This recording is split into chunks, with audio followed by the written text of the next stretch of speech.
नमस्कार दोस्तों। हम लोग जो आज की क्लास में स्टार्ट करने जा रहे हैं कारक। कारक बहुत इंपॉर्टेंट है यूपी टेट के लिए, सी टेट के लिए, जो शिक्षक भर्ती के एग्जाम देने जा रहे हैं। यूपी सी सेट में भी इससे क्वेश्चन आता है, यूपीएसआई, लेखपाल और यूपी पैट के लिए तो इसमें से दो दो तीन तीन क्वेश्चन भी आते हैं। तो कारक बड़ा इंपॉर्टेंट है। कारक होता क्या है, ठीक है। तो कारक को समझना है हमें। अब कारक के प्रकार समझते हैं, जैसे कौन कौन से कारक होते हैं, वहीं से हम लोग समझेंगे। अप्लाइड बेस हम लोग पढ़ेंगे, बिल्कुल हम लोग परंपरागत प्रकार से यहाँ पर कुछ भी पढ़ने नहीं जा रहे हैं, ठीक है। कारक की शुरुआत हम लोग करेंगे सबसे पहले कर्ता कारक से। जो पहला होता है उसको कहते हैं हम लोग कर्ता कारक। अब ये कर्ता कारक क्या होता है, देखो स्टूडेंट्स बहुत सारी गलती करते हैं, ठीक है। कर्ता कारक क्या होता है, जो काम करने वाला है। कर्ता कारक मतलब क्या होगा, काम करने वाला, ठीक है। कर्ता मतलब करने वाला, ठीक है। यही कर्ता होता है। कर्ता का प्रयोग दो रूप में होता है, ठीक है। अब यहां पर जो कर्ता है बड़ा इंपॉर्टेंट है। अब वो दो रूप कौन कौन से हैं वो भी समझने हैं। काम करने वाला, ठीक है। अब ये जो कर्ता है ये दो रूपों में प्रयोग होता है, इसके दो रूप होते हैं, ठीक है। पहला वह होता है इसमें लिंग वचन और लिंग वचन और पुरुष तीनों चीज देखना। इसमें लिंग वचन और पुरुष कर्ता के अनुसार होते हैं, कर्ता के अनुसार होते हैं, ठीक है। इसमें नोट देखना, नोट इसमें ने का प्रयोग नहीं होता। इसमें जो ने का प्रयोग होता है ना उसको नहीं करते हैं। उसमें ने का प्रयोग यहाँ पर ने का प्रयोग नहीं किया जाता है, ठीक है। ने का प्रयोग नहीं होता है, इसलिए मैंने इसका कलर चेंज किया है, ध्यान रखिएगा, ठीक है। अब दूसरा देखो अब कि दूसरा कर्ता कौन होता है। जब चलो पहले इसी को समझ लेते हैं। लिंग वचन और पुरुष कर्ता के अनुसार होता है। इस वाले को क्या कहते हैं, अप्रत्यय कर्ता। ये क्या होता है, अप्रत्यय कर्ता भी कहते हैं इसको। ये नहीं पूछने जा रहा, नहीं पूछने वाला है, ठीक है। ठीक है, जैसे एग्जाम्पल देख लीजिए आप बस। जैसे विनय सोता है, जैसे विनय सोता है, ठीक है। इस वाक्य में सोने का काम कौन कर रहा है, कर्ता। कर्ता मतलब विनय के द्वारा सोने का काम किया जा रहा है, ठीक है। अतः कर्ता विनय हुआ, ठीक है। अब देखो दूसरा वाला देखिए, जहां पर इसके उल्टा वाला ये, जहां क्रिया के लिंग, जहां पर क्रिया के लिंग कौमा वचन और पुरुष, और पुरुष पुरुष कर्म के अनुसार होते हैं,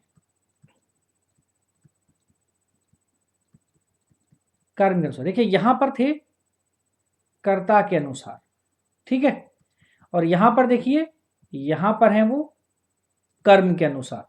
तो क्वेश्चन गलत नहीं होना चाहिए, ठीक है। यहां पर ने का प्रयोग होता है। यहां पर जो ने का प्रयोग है ना ये वैलिड है, यहां पर ये होता है, ठीक है। इसलिए इसे अप्रदान करता या साप्रत्यय करता भी कहते हैं। ये अप्रत्यय है, ये साप्रत्यय करता कहलाता है। ये नहीं पूछने जा रहे हैं वो आपसे, बस आपको एग्जाम्पल याद रखना है। एग्जाम्पल क्या हो जाएगा, जैसे राम ने पुस्तक खरीदी, राम ने पुस्तक खरीदी। ध्यान दीजिएगा, क्रिया खरीदी है वो कर्म पुस्तक के अनुसार आई है। जो खरीदना है वो पुस्तक के अनुसार आई है। तो क्रिया क्या हो गई, खरीदी क्या हो गई, क्रिया। और पुस्तक क्या हो गई, खरीदी। क्रिया और पुस्तक क्या हो गई बेटा, कर्म। तो ये जो क्रिया है ना वो पुस्तक के अनुसार आई है, ठीक है। आप क्वेश्चन कुछ भी आ सकते हैं, जैसे मुझे क्या करना है, मुझे क्या करना है। ठीक है, मैंने सारी पुस्तकें पढ़ डाली। समझिएगा, मैंने सारी पुस्तकें पढ़ डाली। ठीक है, तो इस तरह से ये एग्जाम्पल्स आएंगे। और एग्जाम्पल देखने तो देख लीजिए, जैसे कि कुछ और एग्जाम्पल देख लेते हैं हम लोग दोनों के, कि मुझे क्या करना है। मुझे क्या करना है, पूछा जाए कौन सा कारक है, तो कर्ता कारक है। ठीक है, क्यों क्यों कर्ता कारक है, क्योंकि क्या बताया था मैंने आपको, जिसमें लिंग वचन और पुरुष कर्ता के अनुसार होते हैं। ठीक है, तो मुझे क्या करना है, जैसे मैंने सारी पुस्तकें पढ़ डाली, जिसमें कर्ता के अनुसार नहीं, कर्म के अनुसार होते हैं। तो मैंने सारी पुस्तक पढ़ डाली। मैंने सारी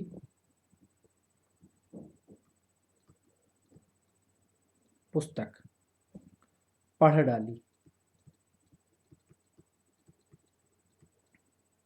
ठीक है, तो यहां पर ना आ गया, तो कुछ चीज बेकार है।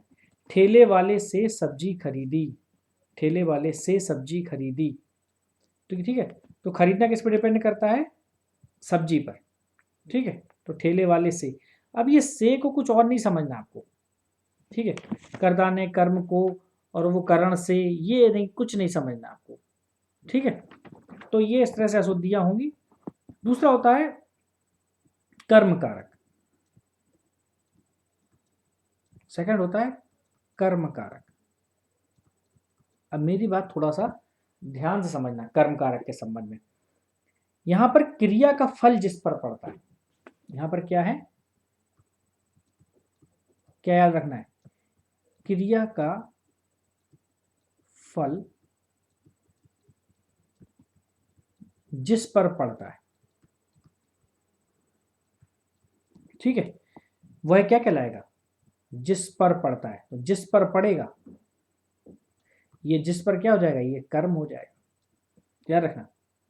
ठीक है, इसमें को का प्रयोग होता है।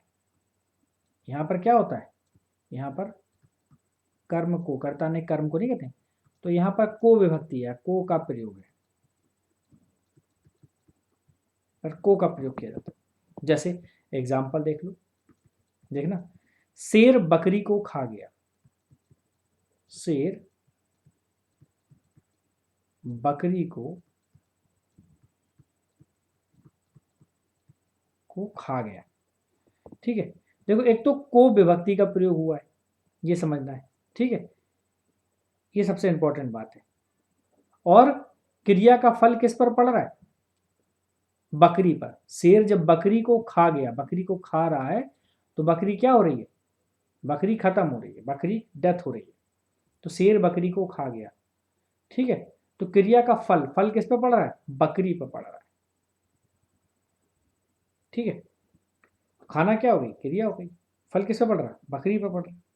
जैसे मैं घर को जा रहा हूं, जैसे मैं घर को जा रहा हूं, इस वाक्य में को का प्रयोग निरर्थक है। मैं घर को जा रहा हूं। ठीक है, तो याद रखना, जब कर्म निर्जीव वस्तु हो तो को का प्रयोग नहीं करना है। जब कर्म, नोट, जब कर्म कैसा हो, निर्जीव वस्तु हो, जब निर्जीव वस्तु हो, तो तो को का प्रयोग नहीं करना है। ठीक है, तो यहां पर को का प्रयोग नहीं करना। जैसे कि मैं घर को जा रहा हूं, को का प्रयोग। ठीक है, चेतना पदार्थों के साथ को, मतलब जीवित, तो चेतना, तो ये को का प्रयोग कहां होता है, चेतना वाले पदार्थों के साथ।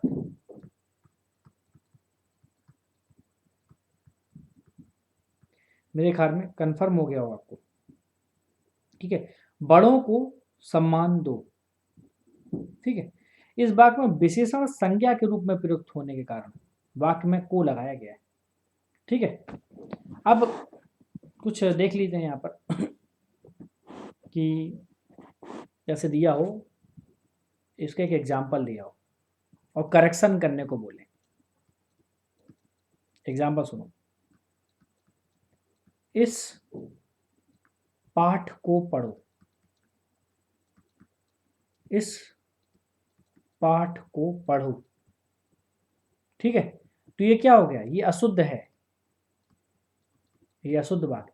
इसका शुद्ध क्या होगा, यह पाठ पढ़ो, यह पाठ पढ़ो, ये इसका शुद्ध फॉर्म होगा। तुमको इस पाठ को पढ़ना है। एक और दूसरा क्वेश्चन सुनिए, एग्जाम्पल 1, एग्जाम्पल दूसरा देखो, तुमको इस पाठ को पढ़ना है। तो ये क्या हो गया, ये अशुद्ध है। तुमको इस पाठ को पढ़ना है, ये अशुद्ध है, क्योंकि मैंने क्या बोला, निर्जीव के साथ नहीं करना। तो क्या हो जाएगा, तुम या तुम्हें, तुम्हें हो जाएगा, तुम्हें यह पाठ पढ़ना है। तो ये शुद्ध हो गया। समझ में आई मेरी बात? ठीक है, वह रोज ऑफिस को जाता है, नहीं, वह रोज ऑफिस जाता है। समझिए, ठीक है। चलिए अब हम लोग तीसरा देखेंगे, तीसरा देखेंगे। तीसरा है करण कारक, तीसरा है करण कारक। अभी भैया करण कारक क्या है समझिए, वाक्य में जिस शब्द से क्रिया के संबंध का बोध हो। ठीक है, वाक्य में जिस शब्द से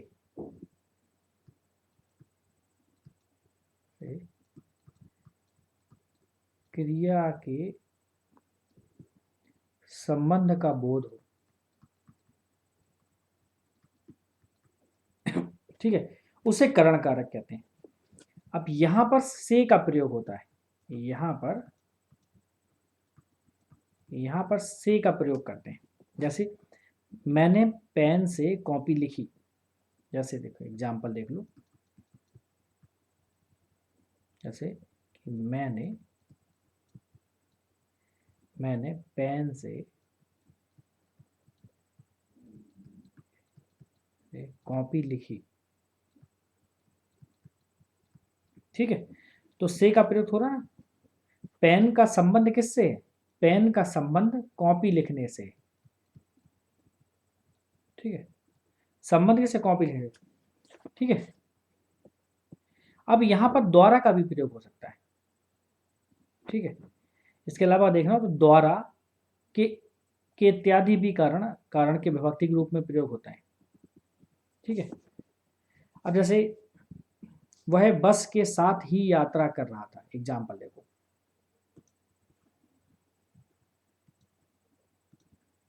एक एग्जाम्पल देख लीजिए, एक अशुद्ध वर्ड है, उसको शुद्ध करना है कि वह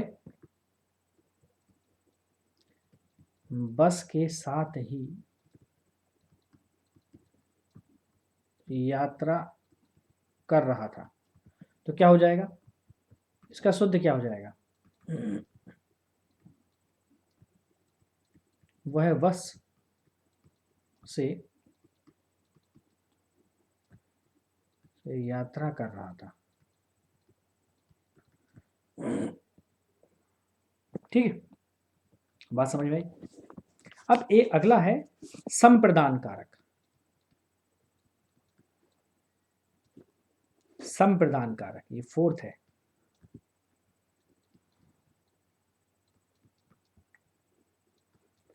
अब देखिए संप्रदान को समझना है हमको, तो कैसे समझेंगे, जिससे यह ज्ञात हो कि किसी को कुछ दिया जा रहा है। संप्रदान मतलब को जिससे यह पता चले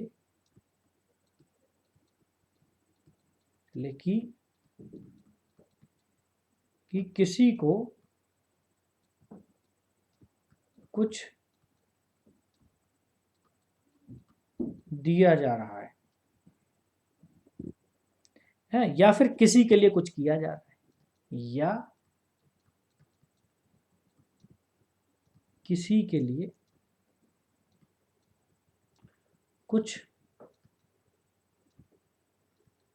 किया जा रहा है। ठीक है, वहां संप्रदान कारक होगा और इसके लिए जो विभक्ति होगी वो को का यूज करते हैं यहां पर। किसी के लिए, देखो किसी को कुछ दिया जा रहा हो या किसी के लिए कुछ किया जा रहा हो, ध्यान रखना संप्रदान। ठीक है, याद रखना ये कर्म कारक की विभक्ति भी को है, नोट याद रखना, नोट कर्म कारक की विभक्ति भी को है, तो कंफ्यूज नहीं होना, नहीं तो मिला दो। ठीक है, क्योंकि मैंने वहां आपको कर्म कारक में क्या बताया था, क्रिया का फल जिस पर पड़ता हो। जैसे मैं घर को जा रहा हूं, मैं घर को जा रहा हूं। ठीक है, शेर बकरी को खा गया। ठीक है, लेकिन यहां पर यह ध्यान रखना किसी को कुछ दिया जा रहा है या किसी के लिए कुछ किया जा रहा है, वो संप्रदान हो जाएगा। ठीक है, तो वो कंफ्यूजन नहीं होगा वहां पर। जैसे मोहन राम को मारता है, जैसे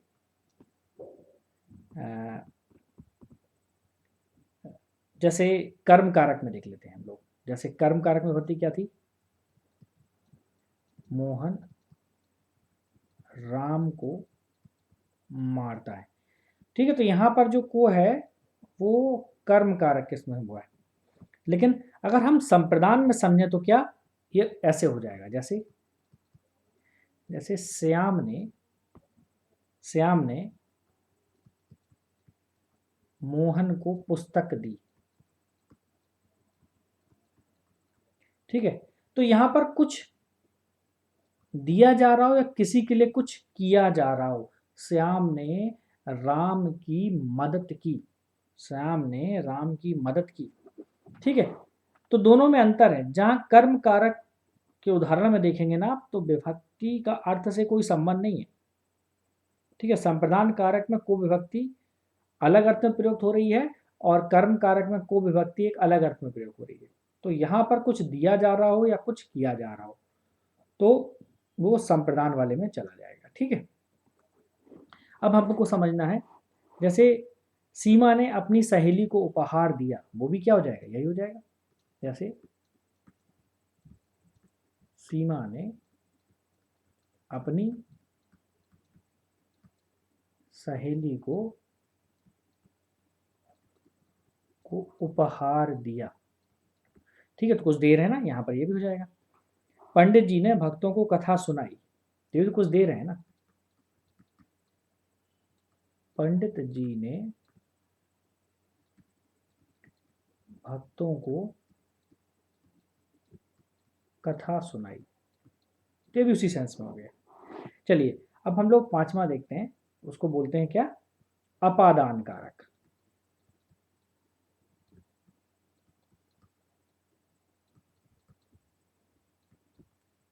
अपादान कारक ठीक है, संज्ञा के जिस रूप से किसी वस्तु के अलग होने का अर्थ प्रकट हो। याद रखना क्या है, संज्ञा के जिस रूप से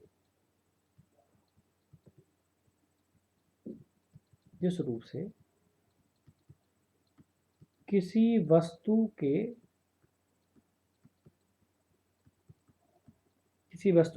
अलग होने का अर्थ प्रकट हो, वो क्या होता है, वो अपादान कारक कहलाता है। ठीक है, तो यहां रखना है अलग होने का अर्थ देखना चाहिए। ठीक है, तो अपादान हो जाएगा। यहां पर जो विभक्ति है ना वो से, यहां पर से का यूज करते हैं। से का यूज करते हैं। जैसे पेड़ से पत्ता गिरा, एग्जाम्पल देख लो, जैसे पेड़ से पत्ता गिरा, तो अलगाव दिख रहा ना, पेड़ से पत्ता गिरा, तो पेड़ से पत्ता अलग हो रहा है, ठीक है, इसलिए यहाँ अपादान कारक है। तो जब भी किसी वस्तु से अलग होने की बात आएगी तो वहां अपादान कारक होगा, ठीक है। उन सभी में से मैं ही पहले पहुंचा, वह शहर से कपड़ा लाकर बेचता है, देखो वह ये भी हो जाएगा, वह शहर से कपड़ा लाकर बेचता है, तो वो शहर से कपड़ा लाया ना फिर बेच रहा, तो अलगाव हो रहा है, ठीक है। उनमें से केवल मैं ही पहले पहुंचा, ठीक है। तो इस तरह के क्वेश्चन होंगे, ओके। अब हम लोग देखेंगे सिक्स्थ, जो सिक्स्थ है वो है क्या, संबंध कारक।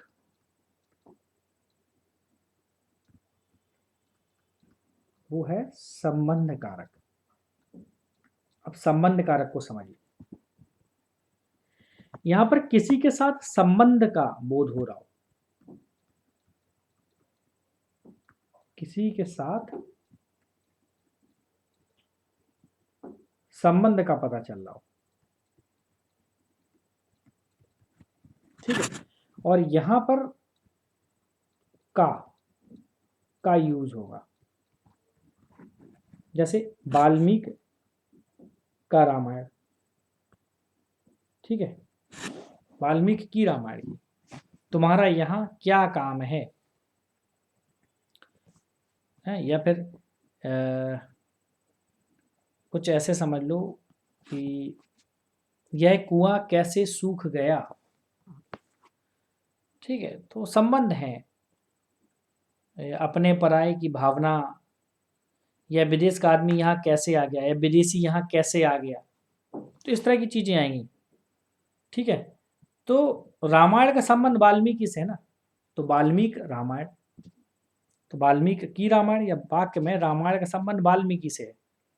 तो ध्यान रखना, राधा कृष्ण का मंदिर प्रसिद्ध है, जैसे राधा कृष्ण का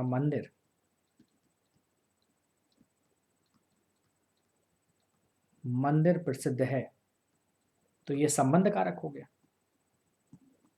मेरा यहां कोई जानने वाला नहीं है,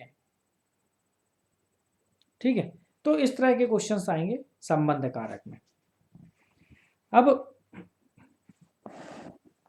कुछ संबंध के बाद आता है अधिकरण,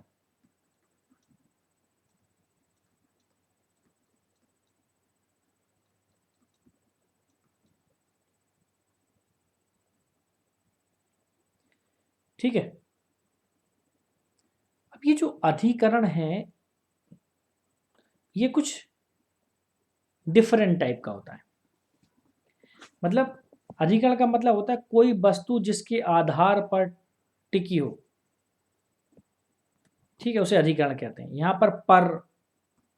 पर या में इनका यूज होता है, पर या में, ये दो चीजें हैं, अधिकरण में इनका यूज होता है, ठीक है।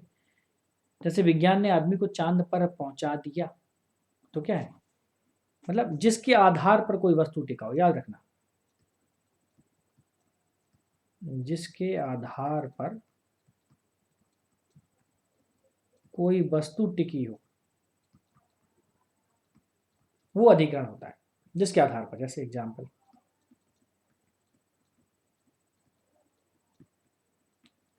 विज्ञान ने, ठीक है, आदमी को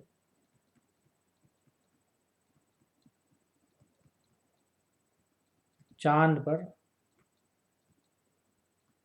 पहुंचा दिया, तो यहां बेस क्या है, विज्ञान ने तो पहुंचाया है ना, तो विज्ञान ने आदमी को चांद पर पहुंचा दिया, पर आ गया, तो पर मतलब अधिकरण, ठीक है, याद रखना।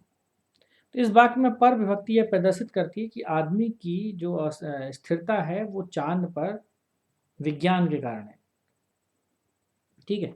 तो ये सारी चीज़ें आएंगी, इस तरह से आएगा। ठीक है, हमने मिलकर इस पर विचार किया, एक और एग्जाम्पल हो सकता है अधिकरण का, कि हमने मिलकर,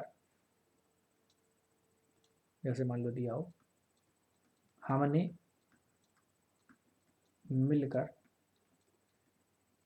इस पर विचार किया।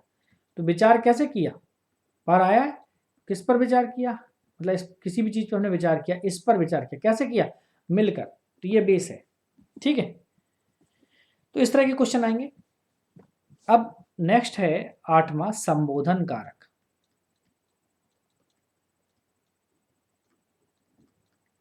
नेक्स्ट 8वां जो है वो है संबोधन कारक।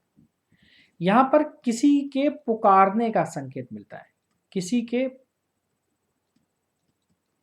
पुकारने का संकेत, अगर ऐसा कुछ मिल रहा है तो समझ लीजिए वो संबोधन है, मतलब बुला रहे हैं। जैसे क्या हो सकता है, हे वर्ड लगा हो कहीं, अरे लिखा हो, रे लिखा हो, ऐसे वर्ड, जैसे वन में श्री राम है, या हे श्री राम, ऐसे हे श्री राम। ठीक है, या फिर हे सीते। ठीक है, तो यहां पर क्या है, अगर ऐसे वर्ड आ रहे हैं, अरे रुको, अरे रुको, है ना, तो ऐसे वर्ड अगर आ रहे हैं कहीं पर, तो वो क्या है, वो संबोधन कारक है। ठीक है, गांधी जी ने अंतिम समय में क्या कहा था, अंतिम समय में हे राम कहा था। ठीक है, अंतिम समय में क्या कहा था गांधी जी ने, गांधी जी ने कहा था हे राम। ठीक है, हे खग मृग हे मधुकर श्रेणी, तुम देखी सीता मृग नयनी। श्री रामचंद्र जी जब सीता का अपहरण हो जाता है तो क्या एग्जाम्पल देते हैं, इसी क्या बोलते हैं, हे खग मृग हे, ऐसे वर्ड आते हैं ना, मधुकर श्रेणी, है ना, और तुम देखी सीता मृग नयनी। तो अगर इस तरह की चीजें आ रही हैं तो ये भी एग्जाम्पल हो गए, ये सब एग्जाम्पल हो गए संबोधन कारक के। तो देखिए यहाँ पर संबोधन हो रहा ना, हे। ठीक है, तो अपन लोगों ने जो कारक हैं और कारक के प्रकार देखे, और ये एग्जाम में जरूर आता है, तो यहाँ तक इसको ध्यान से देख लीजिएगा और आपका क्वेश्चन सही हो जाएगा।